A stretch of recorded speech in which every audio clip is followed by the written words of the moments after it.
Hey guys, so I just watched the Calling Our Button World Twins at 3 a.m. on FaceTime challenge that Jester did just a day ago. Now guys, there are a lot of things in this video that are concerning. I like Jester.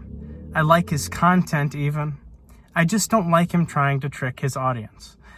Now, if you haven't already, be sure to subscribe. The fact is, if you're not subscribed with the bell rung, then you're not up to date. Drop a like for the fastest news network on YouTube. Now let's jump right into it. So one of the first things he says is that he calls the button world by typing in 666 before his phone number. Well, first of all, that's clearly not something that would ever work, and it would just take you to some random number.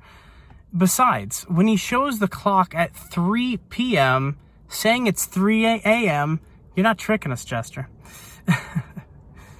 He says for some reason, this time he's going to have to type 666 instead of typing his old number in and then hitting call. Like that makes any sense. Then he shows a black screen that says 3 hours later. But actually, it was like seconds later. He just cut it and then started up again, sitting at a desk or a table with his two friends. He then says that he can't show his phone number on his iPhone because then he'd get a million phone calls. Well, yes, while that's true, that's not why he says that. He says that because if he showed you the screen, you'd see that he's actually not typing in a number, but rather going to his albums, going to his photos and videos, and then choosing a pre-recorded video that he filmed with buttons in his eyes. It's easy to hold anything in your eye sockets if it's small and circular. People do it with coins all the time. And guys, when you heard the ringing, it wasn't his phone ringing, it was just a sound effect that he added to the video when he was editing. Jesse also screwed up because when he pre-recorded this as the Button Twin, he was talking at the same time that Jesse in real life was talking. So when the pre-recorded Jesse, Button Twin, asked how the weather was, he also said something else after that. So when Jesse in real life answered him, he was actually talking over the pre-recording. And then, of course, his two other friends show up in the pre-recording in the button world, all to make it seem the more real. In the video, of course, they all have high-pitched voices, but anybody can do that, right?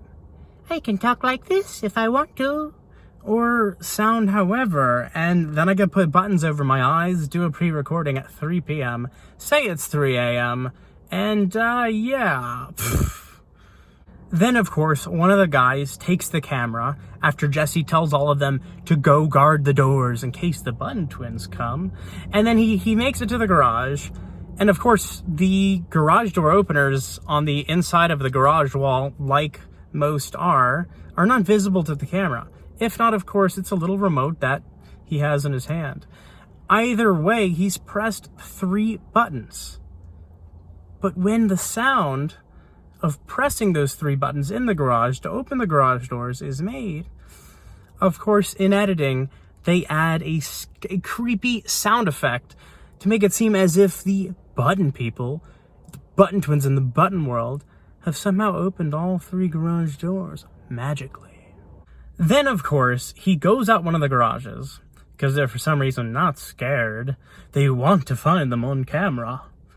And then, because this is a first-person view, and you're not actually seeing the guy who claims to be filming, you instead hear his voice dubbed over the film, and of course someone else is filming, because there's the Button Twin of the guy. Same guy, of course, buttons over his eyes. So they do the same sort of thing for the other 2 twins, and this time they have like a battery dying symbol that they, of course, edited in afterwards so that you don't see the scary part of the actual attack. So I thought that was funny. They do that even more than once in editing. They do all 3 encounters separately because it makes the video longer and helps the YouTube algorithm spread the video. Also, they can't have all 3 people plus their 3 twins in one video at the same time. They simply don't have that kind of budget for special effects. I thought it was kind of funny when Jesse does his final encounter with his twin. He goes to the front door, films him through a window, and of course he doesn't use some kind of thing to block the door, so the guy gets in, right?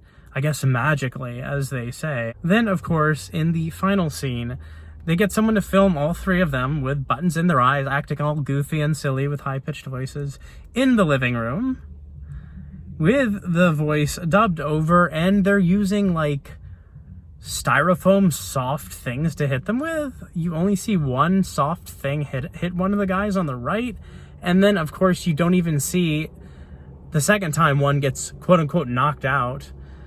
It's just completely out of frame. He just falls. I also thought the sound effect was funny when the soft item hit him on the head. It like wasn't even similar to an actual item that they were saying it was hitting someone on the head.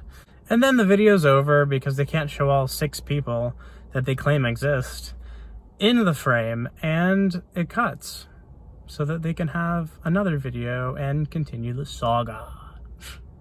Guys, it's fun to watch this and let you guys know where I find the lies.